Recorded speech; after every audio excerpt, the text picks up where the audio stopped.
শুভ দুপুর বন্ধুরা। এই যে পেঁয়াজ টমেটো কেটে রেখেছি, এদিকে মাছ ভেজে রেখেছি, এটা বাবুর সবজি কেটে রেখেছি, মাছের মশলা পেস্ট করে রেখেছি। এই যে কড়া বসিয়ে রেখেছি, এটা বাবুর, এটা আমাদের কড়া বসিয়েছি, আমাদের মাছের কালিয়া হবে। এই যে পেঁয়াজ ফোড়ন দিয়ে দিলাম, পেঁয়াজ শুকনো লঙ্কা কালো জিরে ফোড়ন দিলাম, এখানে বাবুর কালো জিরে পেঁয়াজ ফোড়ন দিলাম, বাবুর মাছের হালকা ঝোল হবে। টমেটো দিয়ে দিলাম,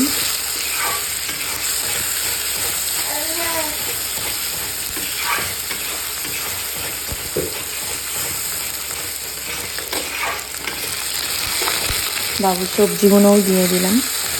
চলো রান্নাটা হয়ে গেলে তোমাদেরকে শেয়ার করছি রান্নাটা কমপ্লিট করে।